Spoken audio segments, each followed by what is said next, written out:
making headlines. The president deems profiting from crimes and humiliating individuals unacceptable. The Housing Minister states that it is the responsibility of every Maldivian to actively support in the defense of Palestine. And the Sports Minister reaffirms government commitment to continue all sports-related projects initiated by the previous government.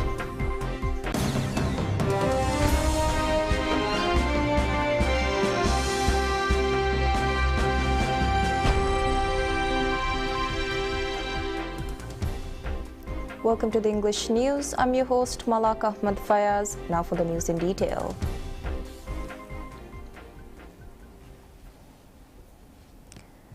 Before we start the news, I would like to remind you all to stay safe. There's been a rise in chikungunya and mosquito-borne diseases in some areas. Take precautions to protect yourself.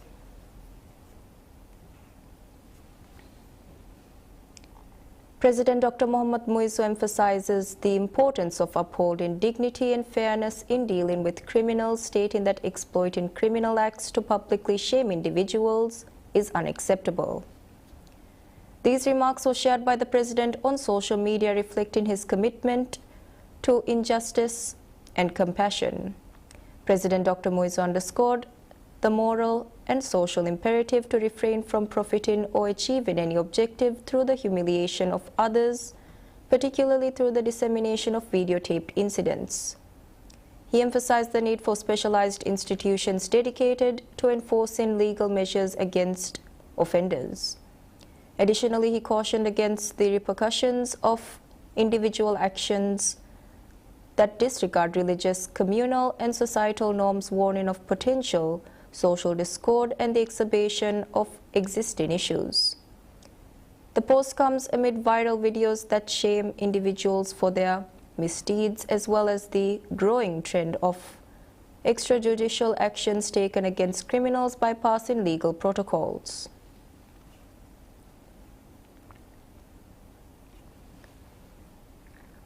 Minister of Housing, Land and Urban Development Dr. Ali Haider Ahmad underscores the obligation of every Maldivian to actively support Palestine's defense. He made the remarks in an interview with PSMNEWS.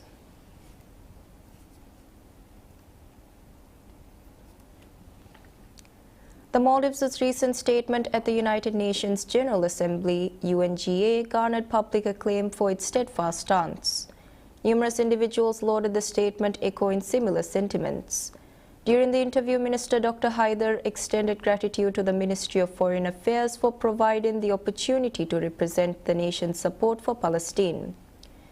He expressed a sense of privilege in delivering the statement after Israel, allowing a more impassioned delivery.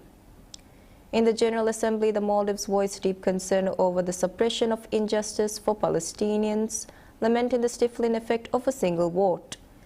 It urged the United Nations Security Council UNSC to consider abolishing the veto power, noting that the USA's sole veto obstructed Palestine's full UN membership.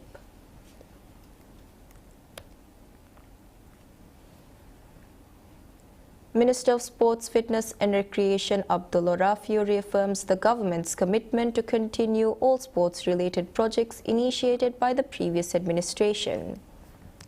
He made these statements in response to queries raised by parliamentarians during a parliamentary meeting. During the session, the minister assured that ongoing sports initiatives across different islands would be swiftly pursued and fully implemented. He further addressed concerns raised by parliamentarians regarding any potential halting of sports projects previously initiated by the former government, stating that none of these projects would be discontinued. Emphasizing the importance of promptly advancing these projects, Minister Rafiu highlighted their alignment with the interests of the people and the broader goals of national development. In addition to ensuring the continuity of ongoing projects, Minister Rafiu shed light on the government's ongoing efforts to enhance the sports industry through a comprehensive long-term sports development plan. He revealed that a framework for this plan has been formulated to guide future endeavors effectively. Furthermore, the minister underscored the crucial role played by sports associations in the sustainable development of the sport in the Maldives. He mentioned the involvement of foreign experts and the preparation of summary paper in consultation with these associations, reflecting a collaborative approach to sports development.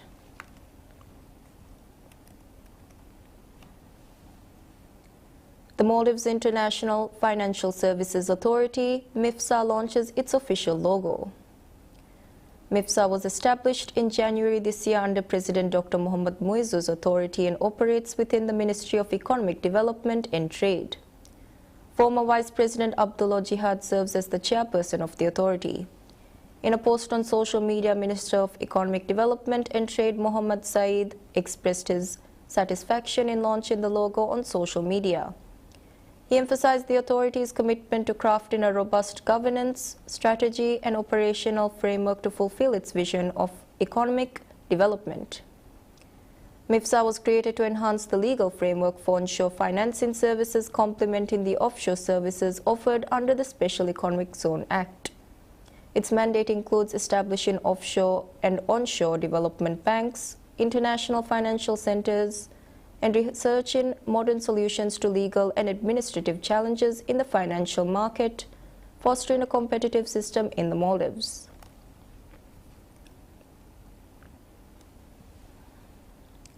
The Ministry of Construction and Infrastructure announces the majority of the road development project in Addu City has reached its conclusion. The project's construction contract has been granted to the Road Development Corporation (RDC). The Addu City Road Development Project aims to upgrade over 100 kilometers of roads. Beyond road enhancements, the project includes the integration of drainage systems, street lighting, and surveillance cameras into a CCTV network. Initially, the previous administration had planned to construct 60 kilometers of roads in Addu with a cement base layer. However, President Dr. Mohammad Muizzu has opted for paved roads and comprehensive development instead. Minister of State for Construction and Infrastructure Ibrahim Nazim is currently on a visit to Addu to oversee the project's progress. The ministry stated that 92.61% of the roads encompassed by the project have been completed. The government estimates the total expenditure for road construction to be around $18 million.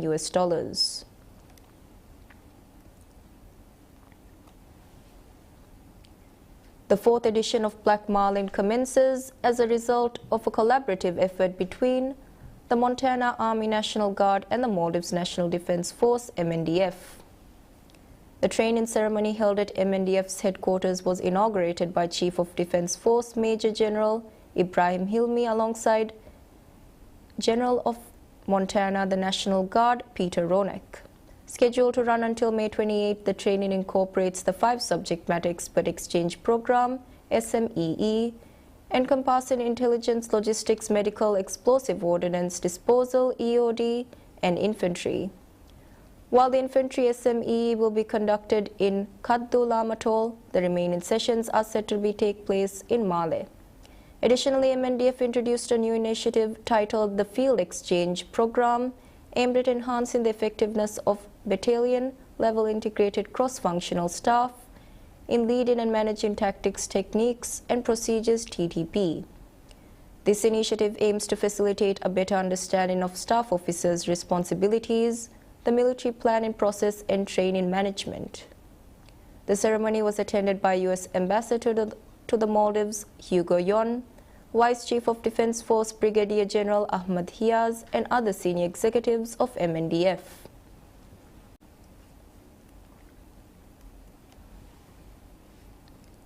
The Election Commission of the Maldives (ECM) nullifies the policy regarding the provision of retirement benefits to its members. The policy was implemented on February 2024.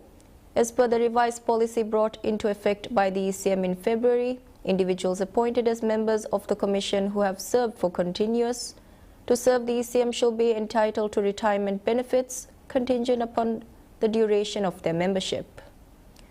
This applies to employees who have served ECM for at least 15 years and further stipulates that a member retiring after 10 years of service will also receive a retirement allowance. Additionally, the policy further ensures that retiring members receive 75% of their salary for life after the term ends based on their last rank. If a member has served ECM for 30 years, the entire salary will be provided as retirement pay. ECM disclosed that this measure was taken following the orders from the Ministry of Finance. Member of ECM Hassan Zakaria revealed that the directive issued by the ministry was justified as the salaries and retirement benefits of the members are determined by the Parliament.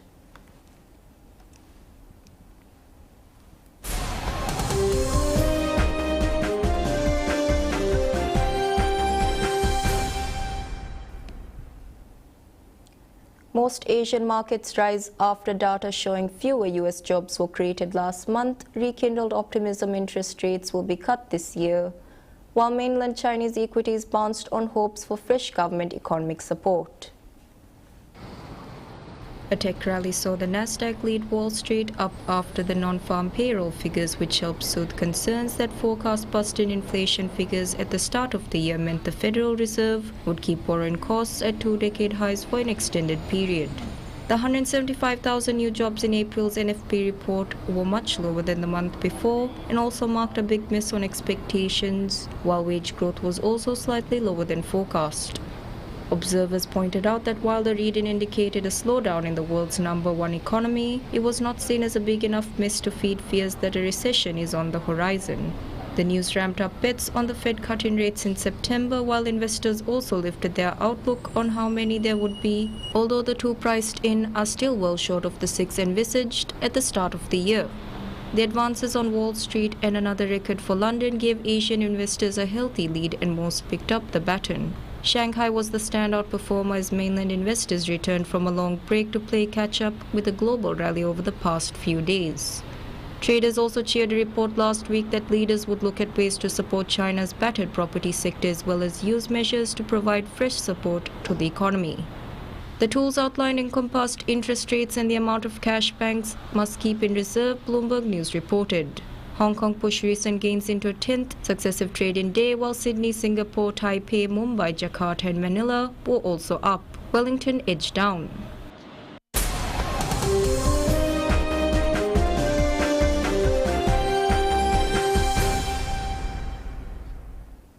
A change at the top of European institutions could herald a change in the 2035 target to phase out sales of internal combustion engine cars, even though the automotive industry is already well down the roads towards transitioning to electric vehicles. Following lengthy negotiations, EU member states reached a historic agreement in 2022. From January 1, 2035, the only new cars that can be sold in the bloc are those with no tailpipe CO2 emissions. Thus, in slightly more than a decade, there will be no more petrol and diesel cars in showrooms, with sales limited to battery electric or hydrogen-powered vehicles.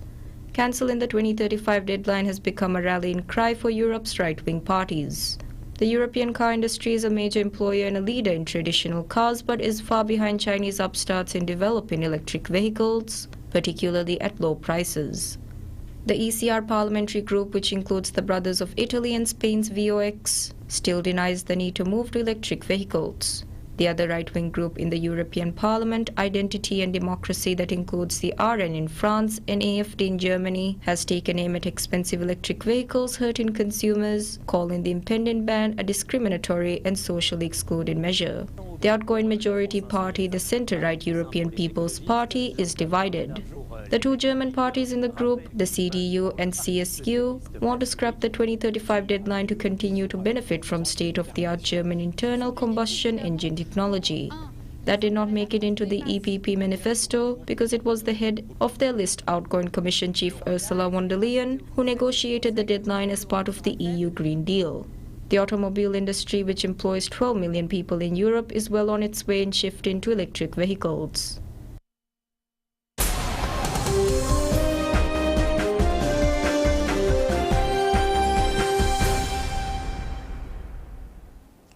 Paris Saint-Germain are bidding to overturn a 1-0 first-leg deficit and beat Borussia Dortmund in their Champions League semi-final return match, with the aim of bringing the curtain down on the Kylian Mbappe era at the club in the final at Wembley.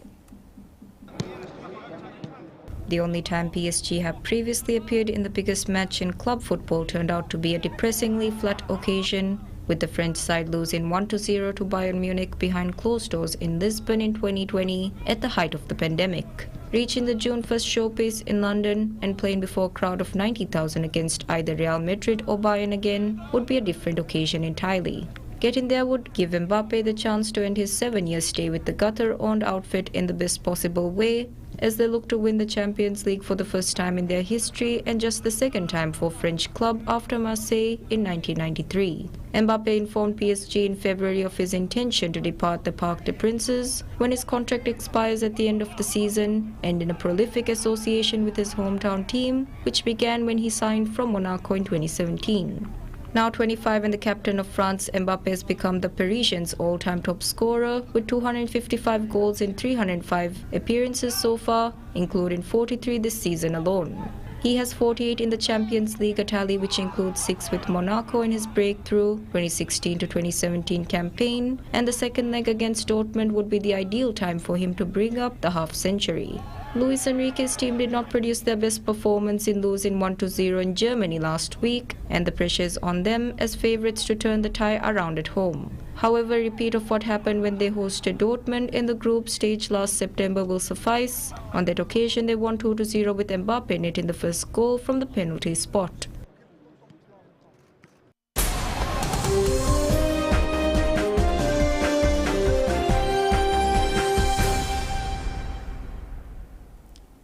After years of delays, Boeing Starliner capsule is set to carry astronauts to the International Space Station ISS, a milestone for the U.S. aerospace giant and NASA. Crews with NASA's Office of Communications. The flight, a final test before Starliner takes up regular service for the space agency, is critical for Boeing, whose reputation has suffered of late due to safety issues with its passenger jets. For NASA, the stakes are also high. Having a second option for human spaceflight in addition to SpaceX's Dragon vehicles is really important, said Dana Weigel, manager of the agency's International Space Station program. Astronauts Butch Wilmore and Suni Williams are set to take off from Cape Canaveral if favorable weather predicted for the launch continues to hold. Starliner will be propelled into orbit by an Atlas V rocket made by United Launch Alliance, a Boeing-Lockheed Martin joint venture. Once in space, one of Wilmore and Williams' tasks will be to temporarily pilot the craft manually in a test. The astronauts, both Navy-trained space program veterans, have each been to the ISS twice, traveling once on a shuttle and then aboard a Russian Soyuz vessel. Starliner is scheduled to arrive at the ISS and remain there for a little over a week. Tests will be performed to check it is working properly, and then Williams and Wilmore will reboard the capsule to return home. A successful mission would help dispel the bitter taste left by the numerous setbacks in the Starliner program. In 2019, during a first uncrewed test flight, the capsule was not placed on the right trajectory and returned without reaching the ISS. Then in 2021, with the rocket on the launch pad for a new flight, blocked valves forced another postponement. The empty vessel finally reached the ISS in May 2022. That's all the news we have for today. Thank you all for watching.